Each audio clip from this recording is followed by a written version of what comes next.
The morning sun cast long shadows across the flight deck of the USS Enterprise. As Lieutenant Commander Wade McCluskey adjusted his leather flight helmet, unaware that he would soon become one of the most pivotal figures in naval history, it was June 4th, 1942, and the Pacific Ocean stretched endlessly in all directions, deceptively calm beneath a canopy of scattered clouds. 6 months after Pearl Harbor had thrust America into World War II, the Imperial Japanese Navy seemed unstoppable, having conquered territory from the Aleutian Islands to the Solomon Islands. With methodical precision, Admiral Chester William Nimitz stood in his Pearl Harbor headquarters, studying intelligence reports that would have seemed impossible just weeks earlier. American codebreakers had achieved what many considered a miracle. They had cracked the Japanese Navy's operational code, designated JN-25. The intercepts revealed Admiral Isoroku Yamamoto's audacious plan to lure the remaining American Pacific Fleet into a decisive battle at Midway Atoll, a tiny speck of coral and sand that had suddenly become the most important piece of real estate in the Pacific. Yamamoto's strategy was elegant in its simplicity. By threatening Midway, he would force the Americans to commit their remaining carriers to battle, where his superior numbers would crush them once and for all. The Japanese commander had assembled the largest naval armada in history: 4 heavy aircraft carriers to light carriers, 11 battleships, 16 cruisers, and 46 destroyers, supported by invasion transports carrying 5,000 troops. It was a force that could have challenged the entire Royal Navy, and it was sailing toward a confrontation that would determine whether the Pacific would become a Japanese lake or remain contested waters. But Yamamoto had made a critical miscalculation. He believed the Americans had only 2 operational carriers in the Pacific: the Enterprise and the Hornet. Unknown to him, the USS Yorktown, severely damaged at the Battle of the Coral Sea just 1 month earlier, was undergoing round-the-clock repairs at Pearl Harbor. Shipyard workers had performed what Navy personnel called a miracle, completing in 72 hours what should have taken 3 months of repairs. As reported in the classified Naval Intelligence Bulletin of June 2nd, 1942, American forces were mobilizing with unprecedented urgency. Rear Admiral Frank Jack Fletcher, commanding Task Force 17 aboard the hastily repaired Yorktown, rendezvoused with Rear Admiral Raymond Ames Spruance's Task Force 16, built around the Enterprise and Hornet.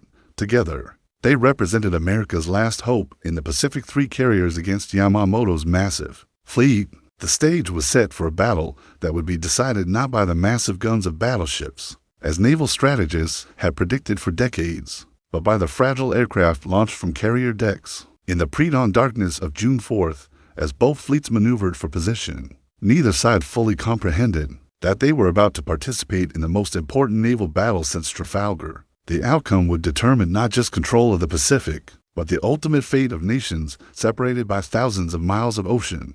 Vice Admiral Chuichi Nagumo stood on the bridge of the aircraft carrier Akagi, his weathered face betraying no emotion as he watched the first wave of his attack aircraft disappear into the dawn sky. After 30 in the morning on June 4th, 1942, 108 Japanese planes, 36 Nakajima K torpedo bombers, 36 Aichi Val dive bombers, and 36 Mitsubishi Zero fighters had launched from 4 carriers to strike Midway Atoll. Nagumo commanded the same carrier force that had devastated Pearl Harbor, and his pilots were among the most experienced naval aviators in the world. The attack on Midway's installations began at 6:20 in the morning with devastating precision. Japanese bombs fell on the powerhouse, oil tanks, and seaplane hangars while defending Marine fighters. A mixed collection of obsolete Brewster Buffaloes and newer Grumman Wildcats rose to meet them. Marine Captain Marion Eugene Carl, leading one of the defending squadrons, would later describe the morning sky as a hornet's nest of Zeros and bombers. The Marines fought with desperate courage, but their outdated aircraft were no match for the superior Japanese Zeros. Lieutenant Joichi Tomonaga, leading the Japanese strike, radioed back to the Akagi at 7 o'clock, "There is need for a second attack wave." His message would prove to be one of the most faithful communications in naval history. Based on Tomonaga's assessment, Nagumo made a decision that would haunt Japanese naval strategy. He ordered his reserve aircraft, armed with armor-piercing bombs for attacking American ships, to be rearmed with high-explosive bombs for a second strike against Midway's installations. Meanwhile, American search planes had finally located the Japanese fleet. At 5:52 in the morning, Ensign Jack Reed, piloting a PBY Catalina flying boat, sent the electrifying message: "Enemy carriers bearing 3 to 0 degrees, distance 180 miles, course 150, speed 25. The long-awaited moment had arrived. The Japanese fleet had been found, but it was racing toward Midway at high speed. Admiral Fletcher, aboard the Yorktown, immediately ordered Spruance to launch his attack. From the decks of Enterprise and Hornet came the first American strike 6 to 7 dive bombers, 29 torpedo bombers, and 20 fighters. It was a desperate gamble, launching at maximum range with barely enough fuel to return. But Fletcher and Spruance knew this might be their only chance to catch the Japanese carriers, while their aircraft were attacking Midway, as documented in the official action report filed by Commander John Clarence Waldron of Torpedo Squadron 8. The American attack began with high hopes, but quickly descended into tragedy. Waldron's 15 TBD Devastator torpedo bombers, flying without fighter escort, approached the Japanese fleet at 7:10 in the morning. The obsolete Devastators, flying straight and level at low altitude to launch their torpedoes, presented perfect targets for the Japanese combat air patrol. Zero fighters swarmed down like wolves among sheep, and within minutes, all 15 Devastators had been shot down. Only Ensign George Gay survived, floating in the Pacific among the wreckage of his squadron. The sacrifice of Torpedo Squadron 8 seemed to represent everything wrong. With American naval aviation outdated equipment, inadequate tactics, and insufficient coordination. But their attack, along with simultaneous torpedo attacks by squadrons from Enterprise and Yorktown, had achieved something crucial without realizing it. The Japanese Zeros, having descended to sea level to massacre the torpedo bombers, were out of position and low on ammunition when the next wave of American aircraft arrived. Lieutenant Commander Wade McCluskey circled above the empty ocean at 10:24 in the morning, his fuel gauge dropping toward the point of no return, leading 33 SBD Dauntless dive bombers from the Enterprise. He had been searching for the Japanese fleet for over 2 hours without success. His squadron had missed the enemy carriers at their expected position, and McCluskey faced the agonizing decision that had destroyed many military careers, whether to turn back or continue searching with dangerously low fuel. Below him, the Japanese carriers were in chaos. Admiral Nagumo had received conflicting reports throughout the morning. First came news of American ships to the northeast, then Tomonaga's request for a second attack on Midway, followed by reports of American torpedo bomber attacks. At 7:45, he had ordered his reserve aircraft rearmed, once again this time switching back to armor-piercing bombs for attacking ships.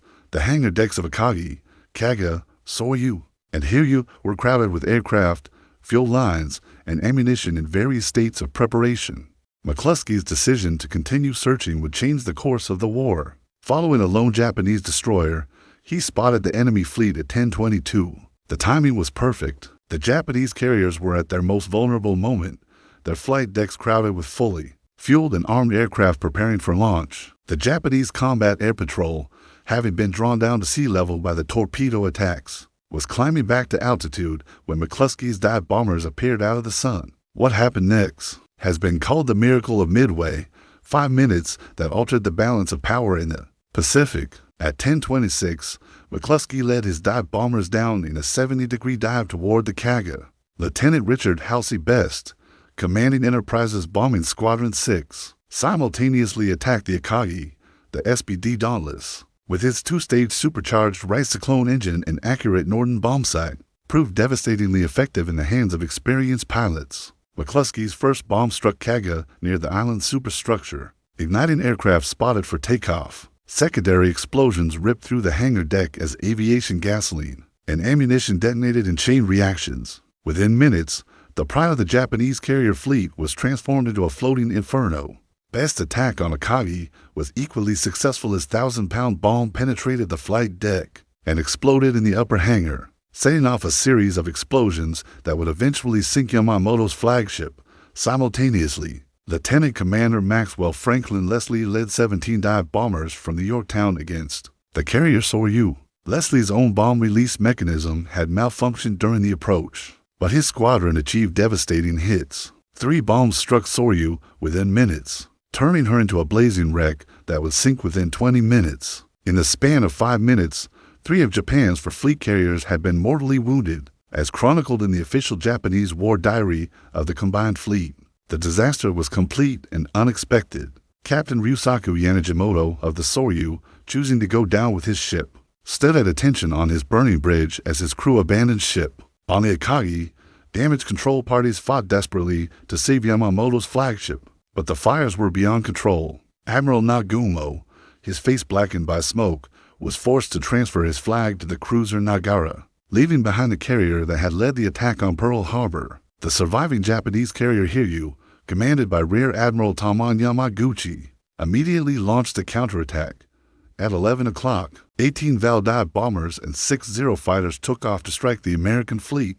The war was far from over, and the Japanese would prove they could still inflict terrible damage on their enemies. The radar operator aboard USS Yorktown called out the fateful words. At 11:55 in the morning, many bogies, bearing to 70 degrees, distance 46 miles, closing fast. Captain Elliot Buckmaster ordered his crew to general quarters as 18 Japanese Aichi Val dive bombers, led by Lieutenant Michio Kobayashi from the carrier Hiryu, approached for their revenge attack. The Yorktown, hastily repaired after the Battle of the Coral Sea, was about to face her greatest test. Fighter Director Lieutenant Oscar Pedersen vectored 12 Grumman Wildcat fighters toward the incoming Japanese formation. The American pilots, led by Lieutenant Commander John Smith Thatch, had developed new tactics specifically to counter the superior maneuverability of the Japanese Zero fighter. Thatch's beam defense maneuver, later known as the Thatch Weave, allowed slower American fighters to protect each other through coordinated turns and mutual support. The air battle that followed demonstrated the evolution of carrier warfare.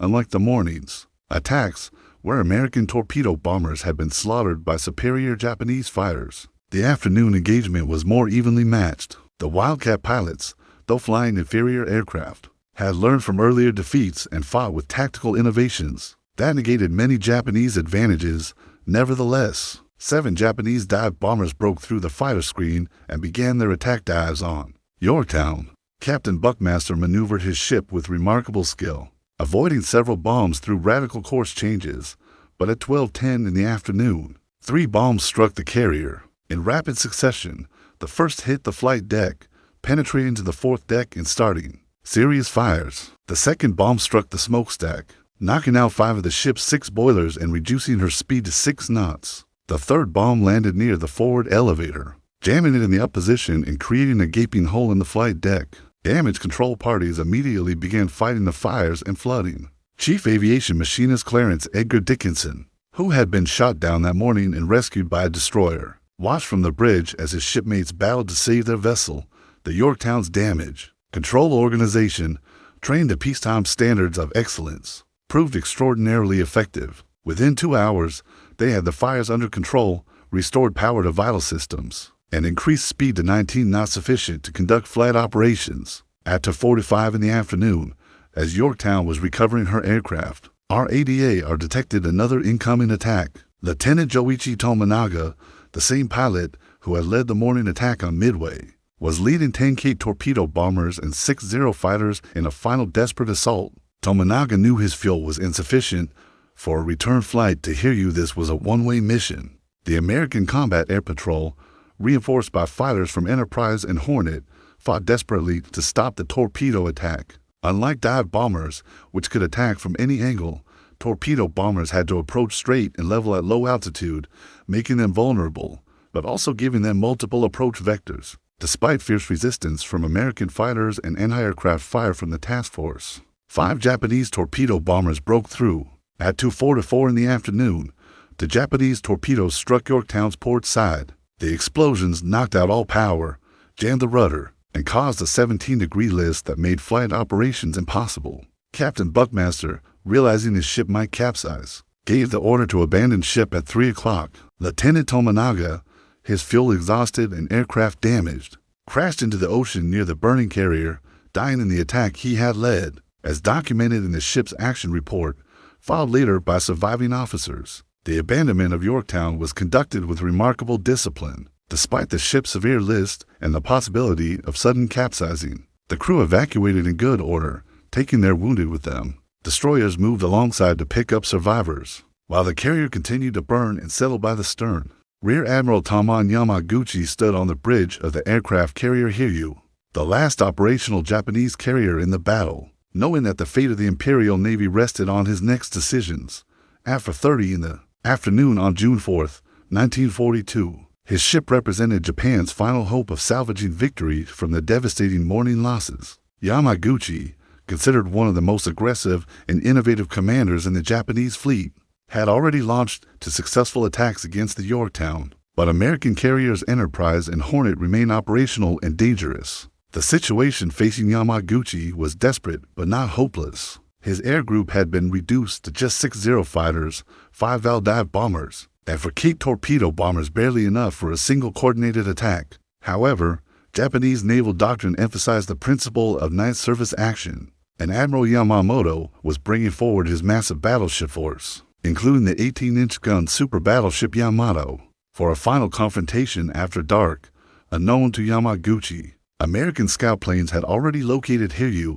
Lieutenant Samuel Adams, flying an SPD Dauntless from Enterprise, had spotted the Japanese carrier at 2:45 and immediately radioed her position. Admiral Spruance, now commanding the American task force after Admiral Fletcher's transfer from the damaged Yorktown, ordered an immediate strike. At 4 o'clock, 24 dive bombers from Enterprise, led by Lieutenant Wilmer Earl Gallagher, took off for what they hoped would be the final attack of the day. The American pilots found Hiryu at 5 o'clock, attempting to launch her remaining aircraft for one last desperate attack. The Japanese carrier was surrounded by a circular formation of cruisers and destroyers, their anti-aircraft guns creating a deadly barrage that filled the sky with blackbursts. But the SPD Dauntless had proven itself the finest dive bomber in the world, and its pilots had gained confidence from their morning successes. Gallagher led his dive bombers down through the anti-aircraft fire at 5:05 in the afternoon. 4 bombs struck Hiryu in rapid succession, the explosions visible from 20 miles away.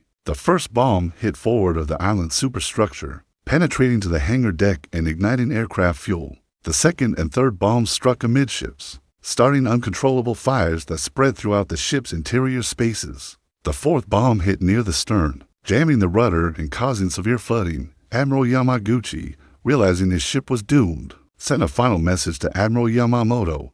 Hiryu badly damaged. We are preparing to ram an enemy carrier. It was a gesture of defiance from a defeated fleet, but ramming was impossible with the carrier dead in the water and her engineering spaces flooded. By 6:30 in the evening, Hiryu was a burning hulk, her flight deck twisted by internal explosions, her crew fighting fires that could not be controlled. As recorded in the personal diary of Commander Amitat Tomon, Yamaguchi's chief of staff, the admiral spent his final hours on the bridge, refusing all suggestions that he transfer to another ship. Japanese naval tradition demanded that commanders go down with their vessels, and Yamaguchi was determined to uphold that honor. At 7:30 in the evening, he ordered the surviving crew members to abandon ship but remain on the bridge with Captain Tomio Kaku and other senior officers. The destruction of Hiryu marked the end of effective Japanese carrier aviation in the Pacific. In one day, Japan had lost 4 fleet carriers and over 300 aircraft, including many of her most experienced pilots who had trained for years before the war. The WWII, the carrier striking force that had terrorized the Pacific for 6 months, no longer existed as an effective fighting unit. But Admiral Yamamoto still commanded a massive surface fleet, and he was determined to turn the battle into a night action where Japanese superiority in gunnery and torpedoes might prevail. The main body of the Japanese fleet, include battleships, cruisers, and destroyers, was racing toward Midway for a final confrontation. Admiral Spruance faced a critical decision: pursue the retreating Japanese fleet and risk a night battle against superior forces, or withdraw to protect his carriers and preserve his victory. Admiral Raymond Ames Spruance stood in the flag plot of USS Enterprise as the sun set on June 4, 1942, facing the most critical decision of his naval career. Intelligence reports indicated that Admiral Yamamoto's massive battleship force, including the super battleship Yamato with her 18-inch guns, was approaching from the northwest at high speed. The Japanese commander was clearly seeking a night service action, where his superior firepower and the Imperial Navy's expertise in night fighting might reverse the day's catastrophic carrier losses. Spruance, who had assumed tactical command of the American task force after Admiral Fletcher's transfer from the damaged Yorktown, was known throughout the Navy as a cautious and methodical officer. He had graduated second in his class from the Naval Academy and had spent his career in cruiser and battleship commands, taking over carrier operations only 3 days before the battle when Admiral William Frederick Halsey was hospitalized with a severe skin condition. His lack of aviation experience might have been seen as a disadvantage, but it proved crucial in the decision he was about to make. The aggressive course would have been to pursue Yamamoto's fleet and attempt to finish off the damaged Japanese carriers with night attacks. Many of Spruance's subordinates, including the aggressive dive bomber pilots who had achieved the morning's victory, urged such action. But Spruance understood that his primary mission was not to sink additional Japanese ships, but to defend Midway Atoll and preserve his irreplaceable carriers for future operations. At 8 o'clock in the evening, Spruance made his decision. Instead of pursuing the Japanese fleet westward, he ordered his task force to turn east, away from the enemy. It was a decision that would be criticized by some as overly cautious, but it demonstrated the strategic thinking that would characterize American naval operations for the remainder of the war. As he later explained in his after-action report, "I did not feel justified in risking a night encounter with possibly superior enemy forces. But on the other hand, I did not want to be too far away from Midway the next morning." Meanwhile, Admiral Yamamoto faced his own agonizing decisions aboard the battleship Yamato. The loss of her fleet carriers had fundamentally altered Japan's strategic position in the Pacific. Without air cover, his powerful surface fleet was vulnerable to land-based aircraft from Midway and potentially to American carrier strikes the following day. At 11:30 in the evening, Yamamoto sent the most difficult signal of his career: the Midway operation is canceled. The Japanese withdrawal did not proceed smoothly. During the confused night retirement, the heavy cruisers Mogami and Mikuma collided while attempting to avoid a reported American submarine. Both ships were severely damaged, with Mikuma taking on thousands of tons of water and falling behind the main force. The collision, caused partly by the stress and exhaustion of continuous combat operations, would prove fatal when American aircraft found the stragglers the following morning. As documented in the classified Pacific Fleet Intelligence Bulletin of June 6, 1942, American codebreakers continued to monitor Japanese communications throughout the night. The intercepts revealed the full extent of Japanese losses and confirmed that Yamamoto was withdrawing his entire fleet. Admiral Nimitz, monitoring the battle from Pearl Harbor, sent a congratulatory message to his commanders: "You have earned the Navy's eternal gratitude." But the battle was not quite finished. On the morning of June 5th, American scout planes located the damaged Japanese cruisers limping westward at reduced speed. Admiral Spruance, having successfully preserved his carriers through the dangerous night hours, was now free to pursue the retreating enemy. At 6 o'clock in the morning, he launched 58 dive bombers from Enterprise and Hornet to attack the stragglers. The attack on the damaged Japanese cruisers demonstrated the devastating effectiveness of American dive bombing when applied against surface targets.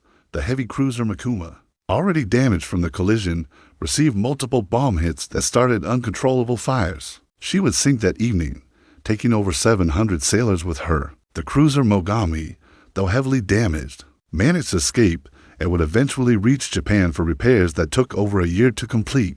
The final action of the Battle of Midway occurred on June 6th, when the Japanese submarine I-168, commanded by Commander Yahachi Tanabe, torpedoed the damaged carrier Yorktown as she was being towed back to Pearl Harbor. The carrier, which had survived both the morning air attacks and the afternoon torpedo strikes, finally succumbed to the submarine's Type 95 torpedoes and sank at dawn on June 7th. The news of the American victory at Midway reached Washington on June 6, 1942, as President Franklin Delano Roosevelt was meeting with his Joint Chiefs of Staff in the White House map room. Admiral Ernest Joseph King, the Chief of Naval Operations, had initially been skeptical of the intelligence reports suggesting such a comprehensive Japanese defeat, but as confirmations arrived from multiple sources, including intercepted Japanese communications lamenting the loss of 4 large carriers, the magnitude of the American triumph became undeniable. Roosevelt immediately grasped the strategic implications of the victory.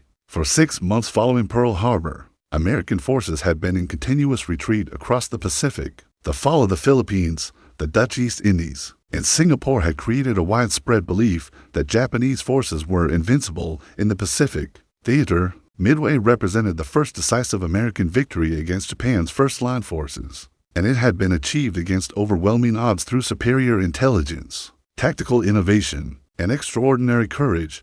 The human cost of the victory was significant but asymmetrical. American losses included the carrier Yorktown, the destroyer Hammond, 147 aircraft, and 307 personnel killed or missing. Japanese losses were catastrophic for fleet carriers, one heavy cruiser, 248 aircraft, and over 3,000 personnel, including many of the Imperial Navy's most experienced pilots and aircrew who had trained for years before the war and could not be quickly replaced. Admiral Yamamoto, upon returning to Japan, provided Emperor Hirohito with a sobering assessment of the new strategic reality. The WWII, which had dominated the Pacific for 6 months, no longer existed as an effective fighting force. Japan's industrial capacity could replace the lost ships within 2 years, but the experienced aircrew would take much longer to train. More importantly, American industrial production was beginning to reach full capacity, with new Essex-class carriers and trained pilots joining the fleet at an accelerating pace. The psychological impact of Midway extended far beyond military circles. Japanese newspapers, heavily censored by the government, reported only that a successful operations had been conducted against American forces at Midway. But within the Japanese military hierarchy, the defeat created profound doubts about the ultimate outcome of the war. Admiral Yamamoto privately confided to his staff that Japan had perhaps 6 months to achieve a negotiated peace before American industrial supremacy became overwhelming, as referenced in the official naval history and Heritage Command analysis published decades later. The Battle of Midway marked the beginning of American offensive operations in the Pacific. Admiral King immediately began planning for an amphibious assault on Guadalcanal in the Solomon Islands, using the breathing space provided by Midway to shift from defensive to offensive operations. The victory had bought America the time and confidence necessary to begin the long march toward Tokyo Bay. The technological lessons of Midway were equally profound. The battle had been decided entirely by carrier-based aircraft,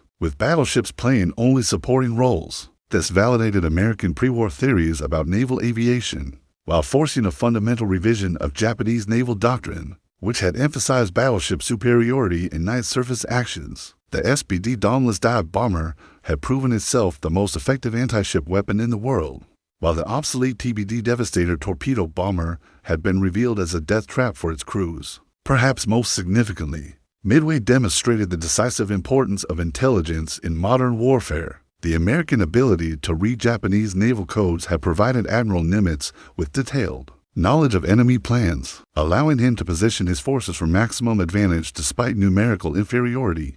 The victory validated massive American investments in cryptography and signals intelligence that would continue to provide strategic advantages throughout the war. As the sun set on June 7, 1942, with the Yorktown resting on the bottom of the Pacific and the Japanese fleet in full retreat toward Japan, the strategic balance in the Pacific had fundamentally shifted. The tide of Japanese expansion, which had seemed unstoppable since Pearl Harbor, had not merely been checked, but reversed. Admiral Chester Nimitz's message to the Pacific Fleet captured the moment perfectly. Pearl Harbor has been partially avenged. Vengeance will not be complete until Japanese sea power is reduced to impotence. The Pacific War would continue for 3 more years, with many battles still to be fought and countless sacrifices still to be made. But after Midway, there was no longer any doubt about the ultimate outcome. American industrial might, technological innovation, and fighting spirit, properly directed and supported, would prove superior to Japanese military skill and fanatical determination.